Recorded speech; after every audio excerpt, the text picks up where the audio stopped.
Let's understand who it is that is your audience, and then let's understand what it is you want your audience to do. And that is what, at the very root of it, a buyer persona is. It's trying to flesh out the audience in a way that can help guide you to writing content that will resonate better with the person who is looking at your copy. Welcome to the Magnificent Marketing Podcast, where we interview the top marketing experts in the world and keep you up to date on all the changes and best practices to help you grow your business and stay on the cutting edge. Welcome to the show. Hello, everyone. I'm here today with Priscilla McKinney, and Priscilla is a keynote speaker for all things marketing and is also the CEO and resident Mama Bird, leading a team of creative peeps at Little Bird Marketing. As a boutique marketing agency, they specialize in better-than-your-average bear branding, design, campaign, and content strategies with award-winning results. Priscilla is also a prolific blogger and host of Ponderings from the Perch, a modern podcast for the modern entrepreneur where she discusses the truth about entrepreneurship, marketing best practices, managing creatives, company culture, and other marketing oddities. Priscilla personifies creativity, entrepreneurship, and authentic leadership, inspiring others to truly carve out their own path of success in a uniquely funny, no-nonsense, and sometimes slightly irreverent way. And today, we are going to talk about how to develop buyer personas when your clients won't let you talk to their customers. Priscilla, how are you doing today? I'm great, but you know that whole list of things that I do on my podcast, for some reason, we don't have included in there that I like to play my auto harp, but I will try and refrain from playing my auto harp on your podcast, David. Well, I think we might make you. I will say, you did make me say the word entrepreneur a lot there, and that was very tough on me. Okay, I'm sorry. That's better than starring in the movie The Rural Juror. So, other things that you can't pronounce, but Absolutely. Well, I'm super excited to talk to you. I know we mentioned discussing this topic a long time ago, and it's very intriguing. And when I first brought it up to you, you were jumping all over it. So I'm very, very interested in what you have to say, because I do realize, and I think most people do realize, to develop, great buyer personas, you need to have conversations. But sometimes you are stuck in a corner where you are not given the opportunity, especially if you're an agency and customers or clients hold their customers closer to the vest for a variety of reasons. Some of them legit, some of them not so legit probably, but, it does come up. But before we get going into all your awesome advice and tips, I just want you to first start off by go ahead and explain what a buyer persona is. Yeah, well, a buyer persona is really, in the most simple way, putting an avatar, if you will, or just putting a face to a name. Let's just make it that way. I don't really like talking in a lot of marketing jargon. But if you're going to write a letter to someone, the first thing that you write is, "Dear so-and-so," right? So who is this so-and-so? And before you can write anything, you need to know who you're writing to. And so, we can call it all kinds of things, a buyer persona, ideal client persona, something that goes along the buyer's journey, and all these things we like to talk about in marketing. But really, it is funny to me that in the real world, as we operate as humans, we're very in tune with who we're talking to, and then we walk to work and we sit down at the desk and we start writing copy without thinking who we're writing to. And this is a real disconnect, and that's where a buyer persona enters. People many times come into my office and say, "Hey, Priscilla, we need you to build this website or write copy for a website or get us on this social media thing." Okay, I'm exaggerating a little bit. And so they're asking me to do certain things. And I like to try and help them ask better questions. Like, listen, I'm happy to manage your Facebook for you, or I'm happy to whatever it is they ask me to do. But who are you talking to? First, let's understand who it is that is your audience, and then let's understand what it is you want your audience to do. And that is what, at the very root of it, a buyer persona is. It's trying to flesh out the audience in a way that can help guide you to writing content that will resonate better with the person who is looking at your copy. That's awesome. Yeah. Oh, go ahead. No, I have a horrible habit of saying so at the end of my sentences. Oh. So I'll leave it alone.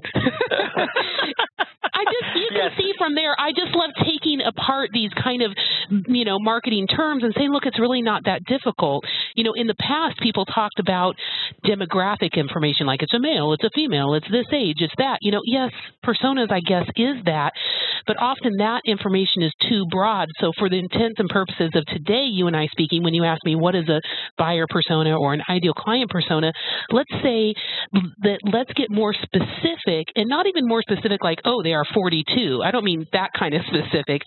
I mean, let's start talking about some of the nuanced differences that, different people who are reading your copy, who are they? Can we divide them in other categories that are more meaningful, more qualitative than quantitative? So quantitative demographics, male, female, this age, this kind of high school, degree, this kind of education, those things only take us so far. But then we have to really learn about this person. And that's, I think, for what you and I want to talk about today, we want to focus on, talking about how to really flesh out this persona better. Even without getting access to, directly to the clients in the world where let's talk about the unideal world. Right, and that's what we're going to be talking about. But I wanted to set the stage for, in a perfect world, what do we want? What's a complete buyer persona? And I think you did a very good job of explaining that. It's, in the past, I guess 3-4 years ago, as recent as that, when people would say buyer persona, they really were talking. Man, I don't even have. I put it out of my head so much that I don't even have it. But like target audience or whatever, where it was title, demographic, and so forth. Now, buyer persona takes into why they made a decision. Who how did they go about that? Speak to those pain points, and obviously to get there best is to be able to talk to the person. And let's go ahead and give a shout out to Adele Ravella, who develops, is buyer persona, the buyer persona guru, at buyer persona, buyerpersona.com, the whole work. So she owns that and does an amazing job. And I've read her book a couple of times and had her on this podcast. And yes, we went through, and she's done a wonderful job of explaining how to do it. But sometimes, either be it resources or access, it's possibly not possible. So should you just say, oh, forget it, let's just guess, or are there better ways to go about it? And that's what we're going to be talking about today. In an unideal world, you put that perfectly, how can we get there? So, okay, so you've explained that wonderfully. You've explained why they're important. If you're going to talk to somebody, you got to know who you're talking to. So we know what we would rather have, but, okay, we can't do that. So now, this is where I'd love to spend a lot of time. Let's dig into creating a buyer persona when you don't have the access, you don't have the resources, you might not have the budget, whatever it might be. How can somebody get something that's much better than nothing? Let's dig into that. Okay, yeah, and I would agree. So, to preface it and say, yeah, it is ideal to be able to, get all the information directly from the source, because who knows the customers better than the customers, right? So I don't want to hear from the CEO what he thinks of the customers, ideally. And so people then go about it, just to kind of do this logically, people go about it through surveys, which tell us only so much. That's quantitative. Then they go into really amazing interviews, which is what she's amazing at, and that starts unleashing and unlocking, unpacking the qualitative aspects for it. And we would refer to those as more like psychographics, like why are they making that decision? What are they doing? So you're right. Then we're in the next best thing, which is the unideal world where we can't get access to clients. And there's a couple of reasons for that. Sometimes we can't get access because maybe the powers that be with the company that we're working with just aren't really sure why we should be doing this. And I don't have that kind of buy-in yet. And so they're not going to just open up their Rolodex of their customers and let me call and talk with them and do a survey or do an interview or, do anything like that. So in that unideal world, I guess my next step is to think about who on the team, who can I get in the room who deals with the real customers, who's the closest connect to them. And I think that's really important because just because the CEO may hire me doesn't mean the CEO is really in touch with what's actually going on at a company, or why people are buying, or what they're buying, or how long it takes for them to buy the company's products. And so what's really important is to try and get as close as you can to who is actually interacting with the customers. Okay. So I think that's key. Yeah, that's phenomenal. Yeah, and I'm sure you have a bunch of other stuff you want to talk about, but let's just dig into that real quick. So what have you seen works? Like, obviously, we're talking about sales and CSR, probably, department. So what have you seen works really well? Is it like a monthly powwow, weekly chat? Hey, what are you hearing? What's going on? Is this, who should be in that meeting? Is it marketing? Is it the CEO? Or just talk about in your experience, what have you seen work well with this part of getting to our buyer persona through talking to the people who talk to the customers? Right. Oh, that's awesome. You know what you said about, is this weekly, is this monthly? I don't talk about personas on a really regular basis with a client. It's one of those things I do as a deep dive when we first start. And really, unless we're having issues with particular copy or with a landing page or with lack of conversion or something like that, we don't always go all the way back to square one and look at, is there something wrong in the persona? Have we missed something? We do, though, every couple of years. I think you need to, or when you relaunch a product or launch something new, I do think you have to go back to the personas.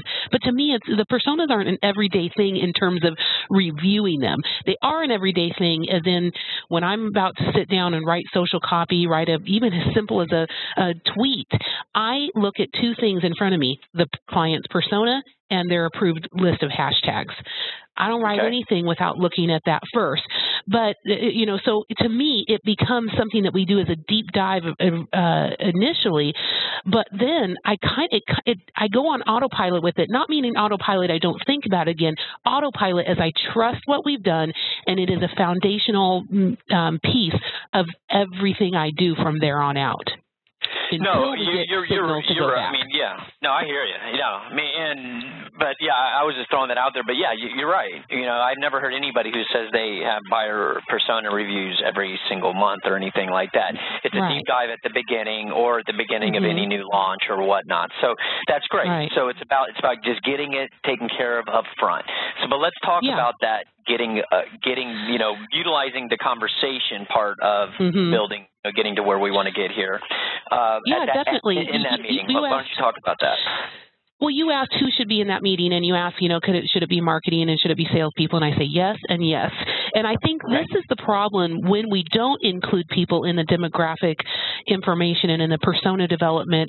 It really sets a tone for the rest of the marketing. So if we single out and say, oh, the marketing people will be in for this and not the sales, we've really got a problem later on. We need to get the sales. You mentioned CSR and everything. So I would say you get as many of those people in as you can. And I know that it is tricky, and this is where you have to really, be worth your weight in gold as an agency and as a,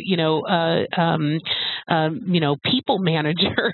Is, a lot of times if a company does not have a persona development, I can already tell you that they probably don't have a really strong connect between their marketing and their sales departments.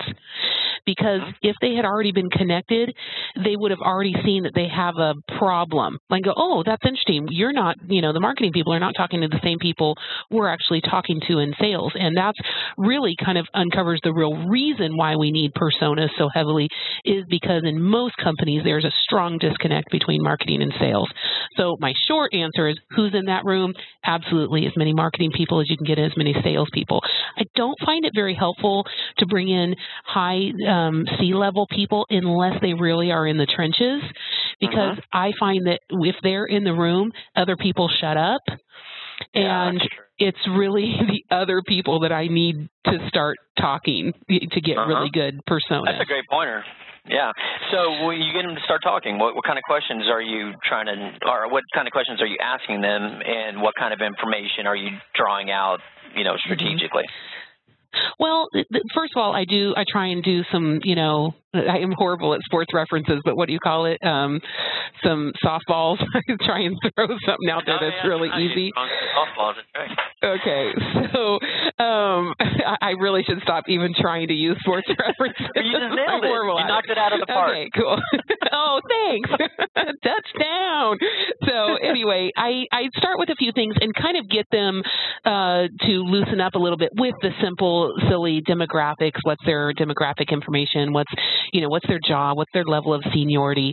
And then I move them into some things that start making them think about them as a person. So I might ask things like, well, okay, walk me through a day in their life.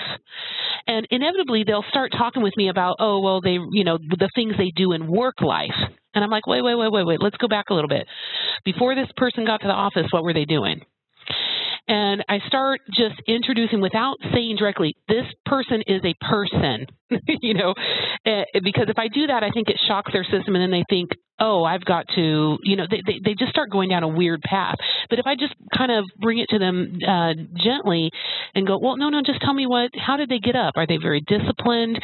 Are they someone who was in the gym by 5 or is this someone who's taking care of kids and can't get in until 9 because they're running this person here? These kinds of things affect the persona.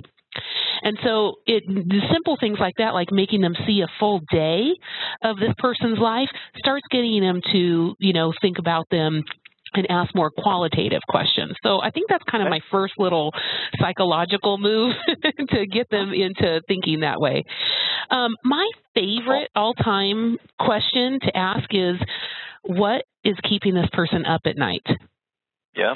And that starts all kinds of interesting questions. And sometimes, again, they start telling me about they're trying to increase, productivity at work, or they need to sell more widgets or whatever. I'm like, yes, I get that. But what specifically? Because I think we all know that we don't have general work concerns that keep us up at night. It's something pretty specific. I don't know about the last sleepless night you have, but typically when you have a sleepless night, you're fixating on something at work. Yeah, so most likely. What does that fixation look like? And so what happens from that is that people start thinking about this person, and then they start remembering conversations they've had with actual customers. And that's really what I'm trying to get to. I'm trying to get them to remember a particular customer they worked with and see the patterns in the many years of conversations that they've had. And they all, humans very, very, very much seek out patterns. So all of a sudden they'll start remembering them. Oh yeah, this person, was always getting pressure from the top executive. Oh yeah, that I always hear that. People getting, look, my boss needs me to get this thing done, or what. So it starts triggering that, and that what keeps people up at night, I think, is really, really strong. I'll just tell you, it worked on me right now. I want you to keep going, but it really just worked on me because I was just trying to apply it to a certain client right now, and I was thinking about it. And all the stuff that they would be talking about, in addition to, the direct, product and services that this company offers. Yeah, there's all kinds of other things that they worry about besides just your vendor relationship. They have all these other things that are going on. So, I mean, if nothing else, it helps give you some content ideas, to help with the content marketing side, there's going to be some residual benefits of, to be helpful with your content in addition to developing your marketing messages. So, yeah, I'll just tell you, it just worked. So it works. So go, keep going. This is some great stuff. I love it. Well, let me give you an example in that, because then we can go back into some questions. But you're totally following where I'm going with them. Is that, for example, let's say you're working with a dental practice, or you're working with an orthodontist or something like that, and they start telling me, well, what's keeping their buyer is a mom. Okay, women make the decisions in the household for health-related things, especially when it involves children. So we know it's a mom. Okay, we can get all demographic on it. But then we start talking about the quality. What is keeping her up at night? Well, maybe what's keeping her up at night has nothing to do directly with their teeth, but maybe it has to do with their kids' eating habits, or maybe how do I get my kids out and being healthy? These are, how do I reduce sugar? And they're like, the mom's fixating about the craziest things, or how am I going to get from here to there tomorrow? No, I hear you. Yeah, one of our clients. is a dental client. A couple clients are dental, and we have a mom's corner, and that's what we've gravitated towards. And everything you just mentioned was like half of those things were in our upcoming next content push. We had a content meeting and we brainstormed, and those are the kinds of things that came up. So yeah, I mean, all that kind of stuff. You're right. I mean, you're so right. I love it. So let's take it a little bit deeper though, because the mom may be fixated where you're like, just for example, let's just take one lead. Oh my gosh, are my kids healthy? Am I, are they eating too much sugar? And I keep telling them not to eat it, but I'm not always there. This is maybe a working mom. They have what they're really, what's keeping them up at night is, am I a bad mom? Right? So how do we do something that helps this mom feel like she's not a bad mom? Maybe we can create a guide. We don't need to preach to her anymore that sugar is bad, but what if we created some kind of a fun little form that's like a 3-page download she can do, which is kind of like a mini science experiment to show kids, let them pour out, okay, here, put out a can of Coke and then put out a bowl and have them, put in the 9 tablespoons of sugar into a bowl that is in that can of Coke. Now she's doing something hands-on with her kids and teaching them about health. So you've not only solved first of all, she feels like a good mom because she actively did something.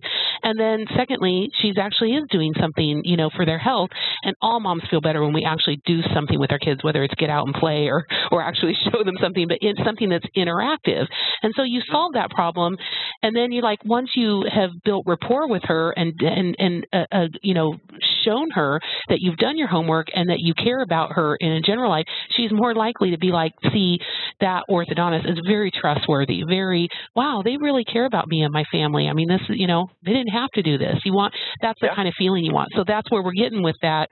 How what keeps them up at night. So you can see from here, of course, I'd love to hire a market researcher and find that information out, but already we've dug into some really qualitative issues that really any thinking person who sits down and really takes the time could get to the bottom of it, Yeah, and I definitely am not trying to replace it. There's amazing things that can be done through market research.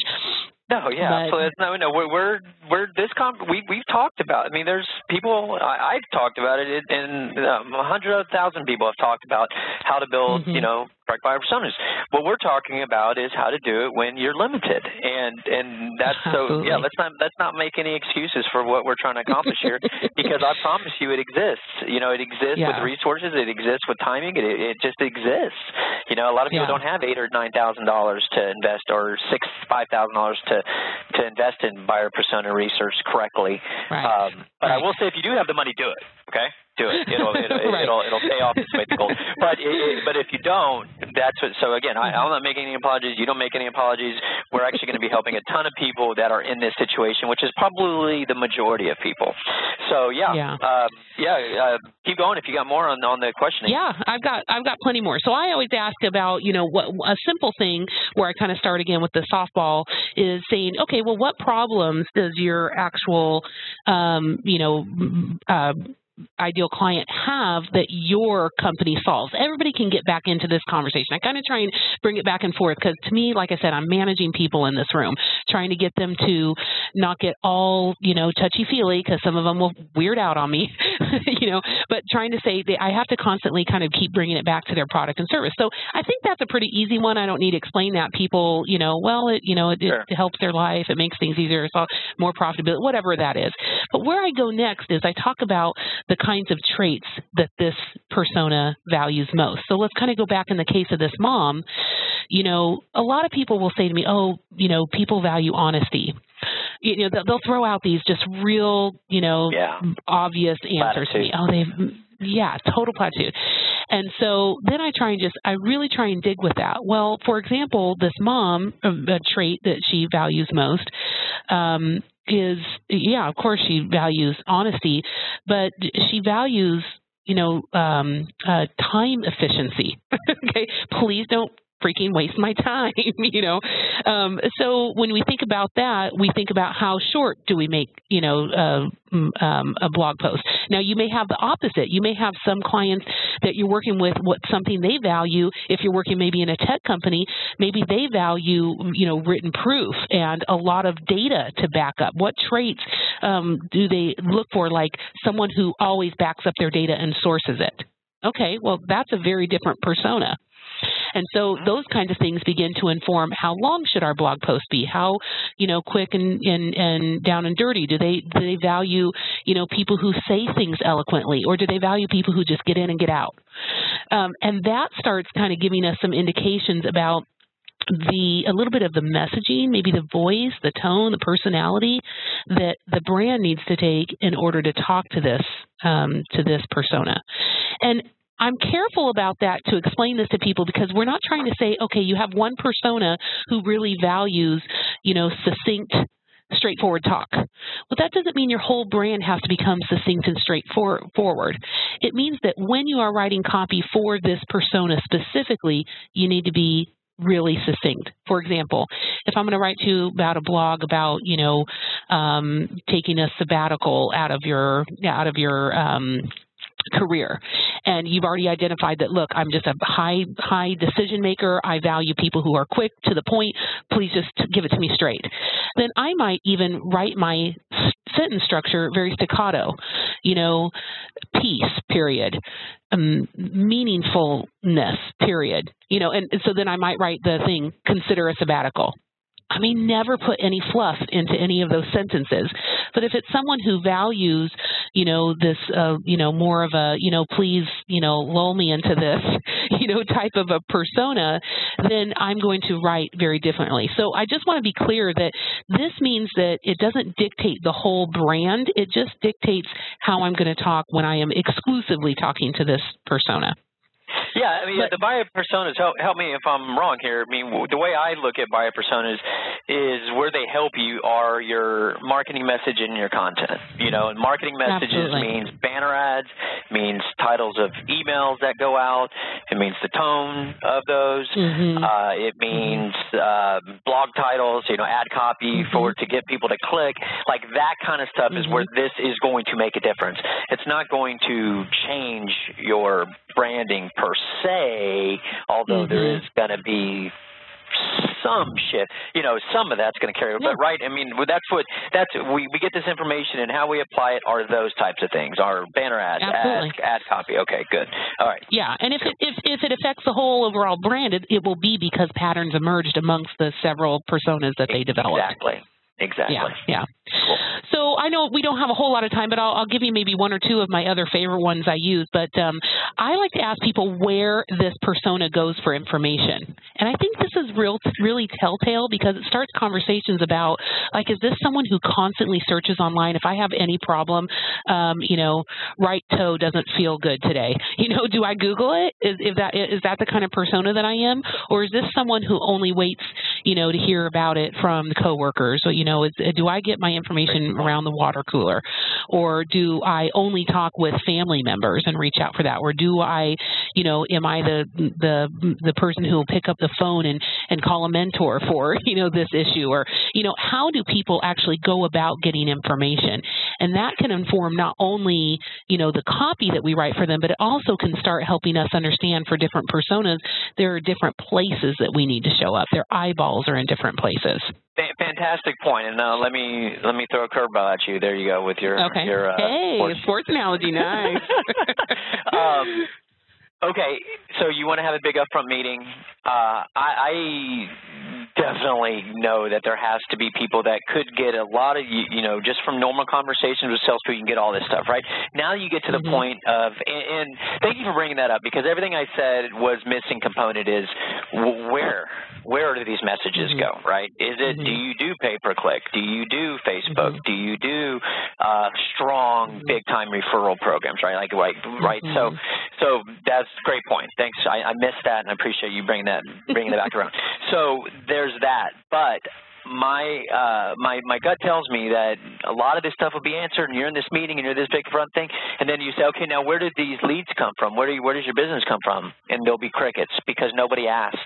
and nobody was taking, and you need time. You need a whole new plethora of leads coming in before okay, guys, well, and girls, start asking now, right? Now we need to know, where they find you. So I know we haven't been doing that now, but we need to know that. Have you ever come across that? And if so, like, do you circle back around to that like later because you can still get a lot of it done and then just add that component later, or what do you do in that scenario? Or what have you done? Okay. Yeah, this is a good question. So, for example, your gut instinct would say, well, let's go look at the data, even because most people, even if they have the data, they're not looking at it. I find that all the time. Oh, yeah, okay, it takes me like a week working with a client until someone can surface the person who actually has access into Google Analytics and into who can see these reports on Facebook. Nobody's been looking at this stuff. So let's just get rid of the idea that as if people are looking at their data, because they're not. So that's kind of pretend, and that's why it's important to get everybody in the meeting to understand, look, nobody here knows why people are coming in already. That's why you hired a firm. So we're gonna kind of just get rid of that idea. Even if they came up with data and told me, hey, everybody comes in through Facebook, I still wouldn't take it. I still think that doesn't mean because people have come in that through Facebook that then, okay, so let's go put more money on Facebook. The question is, have ideal clients come in through Facebook? Because we all know in our businesses that not everybody is the most ideal client. And that's what we're trying to do. We're trying to say no to some clients who constantly want us to customize our programs or completely pull us out of the realm of what we actually solve. And we want to say yes quicker and get more of the ideal client in, the person who truly values what we do, thinks that what we're doing is so valuable that it's a total steal for how much we charge, and we want more of those people, right? So even if at that meeting someone could tell me, yeah, hey, if we're talking about the where, all of the leads we have right now comes through Facebook, fine. Okay, there's a whole nother conversation, it's a whole nother point. What we might discover through doing persona development is that there's a place we're not showing up that we would have much larger numbers if we had actually shown up there. And so I kind of think it's not a helpful conversation to have when you're developing personas. I think indirectly you get the answer, but I really try and keep people from really thinking about, oh, someone told me they came in through Google, or someone told me, because these kinds of things are super unreliable. And 100%. I would rather start with personas and now take it from this information that we've learned and now set this into place, and now let's track it. And now let's see if that original Facebook, stacks up. Maybe now none of the ideal clients are coming through from there. Just for example, if I go look at my stats today, I can see that I get far more engagement on Facebook. I get far more, and what I mean by that is visits to my website, because if you actually look at my Facebook account, it looks like we're incredibly lonely, like nobody ever talks to us, because we are a complete inbound company. So but as soon as someone hits us on Facebook, all of the links bring them to our website where they aren't anonymous anymore, and we can see what's going on, and we can track what's going on. So they don't end up staying on Facebook, and so it almost looks like it's, crickets out on our Facebook, but that's, that's by design. So, for example, I can see how many people came to our website through Facebook. Let me tell you, I get tons of traffic. But when I look at the actual people who have converted and closed, I get the most amount of highly qualified leads closed, converted, and paid through LinkedIn. Okay. So you can tell me in these meetings I know that because we follow it all the way through. So you could tell me in this meeting like, oh, everybody tells me they see us through Facebook. Yes, but do they convert through Facebook? They actually end up paying us through Facebook. And so that's why I think some of those conversations aren't super helpful. But the main gist of what you're saying, just to kind of wrap it all up here, is we have all these conversations going on, so we can get what's going on. What are you hearing? What are you literally hearing, right? Because that kind of information is great. But don't bother them too much about the stuff that you can gain from analytics, because you don't need access to the customers you better have access. They better let you have access to their analytics. And now if they don't, well, then, what are we doing here? So exactly. So that is obtainable. So where it's not like, it's okay, fine, you can't talk to your customers, but there's no reason you can't find this other information out, at least even over time, even because they might some companies don't have Google Analytics set up, is what we find out. But you might need some time. I just passed out on my floor, but it happens. I've lived it. I've seen it. I see it. Yeah. But that doesn't mean in a month or two you can't get some good data. Once you do get it set up. But that's obtainable. So that's a wonderful point, and so also a wonderful point that you made, that when you start asking people, they're going to guess. They don't know. And even if they ask people, they're going to say social media, right? And you're going to be like, all right. Yeah, or they're going to tell you whatever they're comfortable with and what they want you to do, and that's not really the point.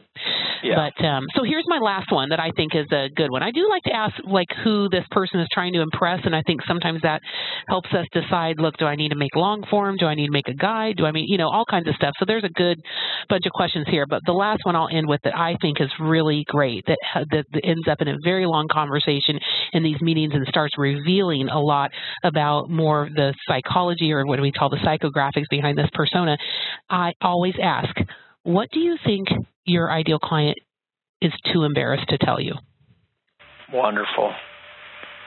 That's a wonderful question. One of the ones I get from one of my personas is that I have these confessional moments, where I'll have a CEO or a marketing director literally take me aside and say, I don't know what a hashtag is. I know I should know.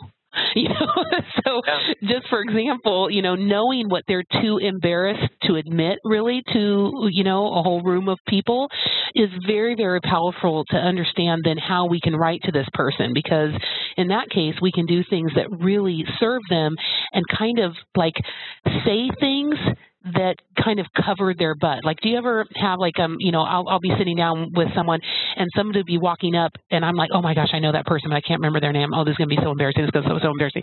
And I say to either my husband or, how you doing? Yeah, hey.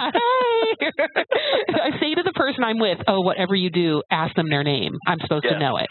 And so basically that person throws themselves under the bus, introduces them, and gets their name. And I'm like, oh, how you doing? I'm so glad you guys could meet, right? So it's like that with personas. We do this work because we want to unembarrass the person who desperately does want to connect with us, but is not really sure how to do it. Awesome. Yeah, I can see how those questions those you didn't just come, pull those out of a hat. I mean, you can tell those have been through trial and error, and you've zeroed in on those are the ones that absolutely. Because some of those are very unique questions, and I really appreciate you sharing those with us, because I can see how that's. It's going to help me, so thank you personally. Yeah. Those You're are some welcome. good ones, because we deal with this a lot, and a lot of the times, all we have is access to our clients and our brains, right, and the analytics. But the analytics, again, can only tell you so much, but they can tell you some of the things that you need. So, okay, that's awesome. Do you have anything else before I continue on here? No, but we do have a free persona guide that people can download on our website. We're just at littlebirdmarketing.com/resources, and there is actually a persona guide where people can trial and error, try if they want to DIY it a little bit and get into it and understand it. I think it's helpful, but I can't express. I've worked with you on several projects, and I think the beauty of getting in and talking with someone who is an expert on inbound marketing. It's just the work is so much deeper. But we do try and at least get people to see a little bit, behind the curtain what this work looks like. Yeah, awesome. So at the very end of the day, though, what are the absolute must-knows that you have to find out if you're going to even do a little bit good, right? What are the absolute must-knows, the bottom-level table stakes that you have to have? I guess you have to know why you're even coming to the market. I have a lot of people ask me how, and they ask me where. Okay, so where, what channels do I show up on? And then they ask me a lot of how, what's some tactics and tools and stuff like that. And I'm like, before you even get to this and before you even start personas, I just say, why? Why you? Why must you come to the market? Why must you be a company? Why must you create a website? What is it that is so special about you, for crying out loud? And so to me, it's really starting with that why. And that why, I think, then helps them understand. It gives them motivation to tap into the persona because they realize their purpose and what so much they want to impart to these people. So if they start from that, then I think that it just brings so much more meaning, and I think it can very quickly bring a lot of clarity to the persona process. Gotcha. Now, this turned slightly negative here, I guess, but not really. But what are, before I have to let you go, what are some of the common mistakes you've seen people make here, though? Like, where do they fall short? Do they go down a rabbit hole they don't need to? What are some common things that you've seen that, hey, you're going to be doing all this. Hey, don't do this. This is a common mistake. Well, I think a common mistake is that people follow trends way too much. Hey, everybody's on Facebook. I'll get on Facebook. Hey, everybody's talking about video. We'll start investing in video. Everybody's talking. I don't care what it is. If you don't stop and do this persona work and do the why work before you get in there, those are, in my opinion, just vehicles. And I talked about this. I talk about this a lot when I keynote, but I do a little quick poll. Raise your hand if you love Uber. Raise your hand if you love Lyft. And the room will be divided inevitably, depends on what city I'm in. And then I just say, okay, but here's the thing. When you got into Lyft or Uber last time, when was the last time you got in and just told the driver to take them wherever you want to go?